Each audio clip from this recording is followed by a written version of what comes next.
Hola, mi nombre es Mateo Torres, estudiante de Ingeniería Automotriz de la Escuela Superior Politécnica de Chimborazo. El día de hoy les vengo a compartir un video acerca de circuitos eléctricos que he encontrado buscando por internet, en el cual me parece que da una explicación clara sobre lo que son circuitos en serie, en paralelo y mixtos, temática correspondiente a Física 3. En este nos hablará sobre lo que es un circuito en serie, lo que es en paralelo y en mixto, sus diversas fórmulas que nos permiten resolver los circuitos, y cómo interviene la intensidad, el voltaje y la resistencia, que son de los más principales en los circuitos eléctricos.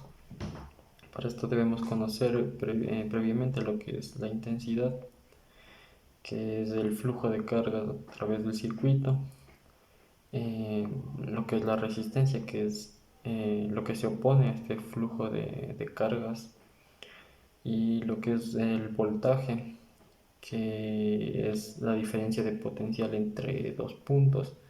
En el caso de los circuitos, este voltaje será producido por una fuente, como puede ser una pila o una batería.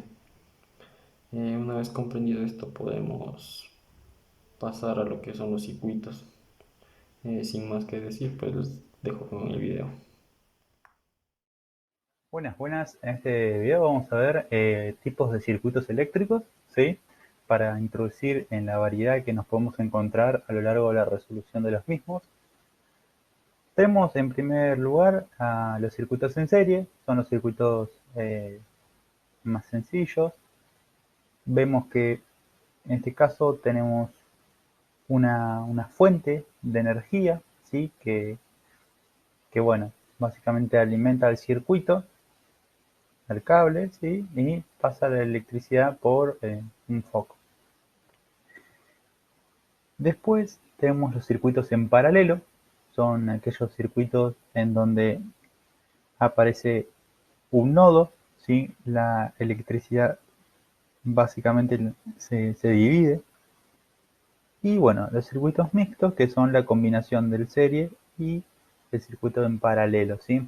Básicamente es más frecuente encontrarse circuitos mixtos en la vida real, eh, en los ejercicios, que un paralelo y uno en serie de forma individual.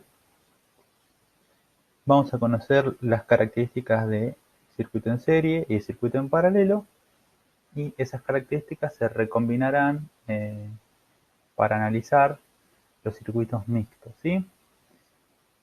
En los circuitos en serie, nosotros tenemos eh, unas características importantes, como que la corriente es la misma en toda la rama. Es decir, supongamos que mi fuente alimenta con una intensidad determinada este circuito y se encuentra con este foco.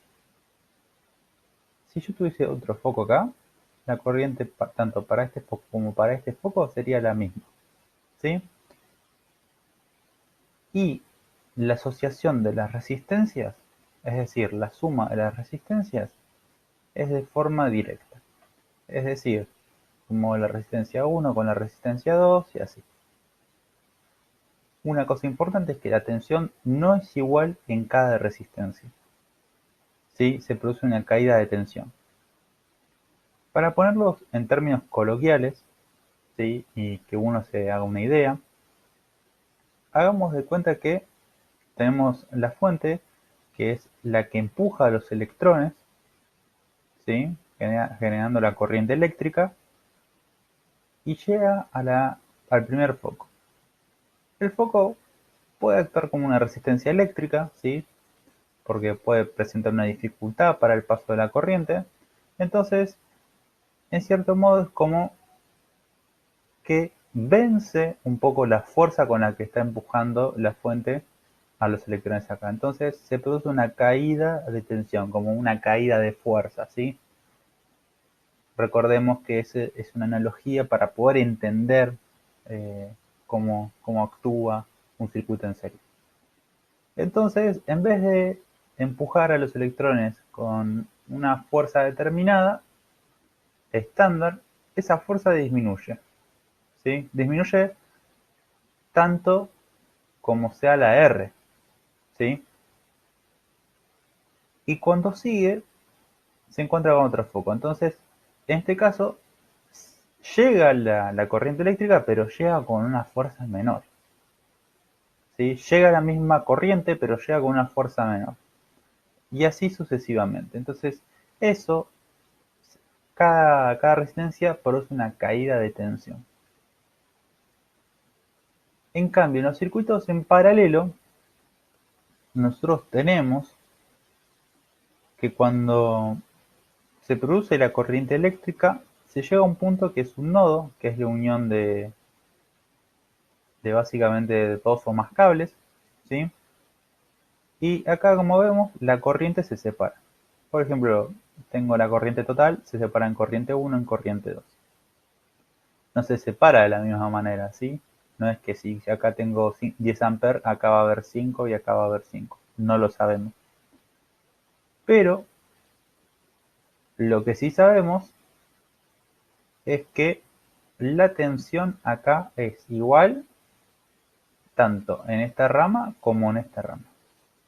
Eso es una característica de los circuitos en paralelo. Es decir, acá se sigue empujando los electrones con la misma fuerza que acá. ¿Cómo se asocian esas resistencias? ¿Cómo podría sumar R1 y R2? ¿Sí? Recordemos, y vuelvo a mencionarlo, esto es el símbolo de un foco que nos ilumina, eh, y adentro tendría una resistencia. No sería lo adecuado nombrarlo R1 o R2, pero bueno, lo menciono por las dudas. La resistencia de asociación de ellos dos, la resistencia total, se da a partir de esta manera, ¿sí? Rn significa, tanto como para serie como para paralelo, las resistencias que yo tenga. Es decir, si yo tuviera 5 focos en paralelo sería R1, R2, R3, R4, R5, ¿sí? Y bueno, como les he mencionado, la tensión es la misma en todas las ramas, pero la corriente no. Acá pasará una corriente, acá pasará otra corriente y acá pasará otra corriente. ¿Para qué nos sirve asociar resistencias? Básicamente para obtener un circuito más sencillo. Por ejemplo, si yo tengo este circuito acá, empleando las dos fórmulas que tengo, tanto para en serie como paralelo, porque esto es un circuito mixto, si yo asocio las resistencias puedo llegar a un circuito más simple y más bonito, ¿sí? Como el de acá. Es como que me dijeran, bueno, mira, tenés 50 focos en tu casa. Reemplazámelos como si tuviera uno solo. Esa es la noción, básicamente, de llegar a un circuito equivalente. Básicamente, este video sirve para presentar los distintos tipos de circuitos y las características importantes. Esas características que acabamos de mencionar van a ser de mucho interés para poder resolver los ejercicios del canal. Espero que les haya servido.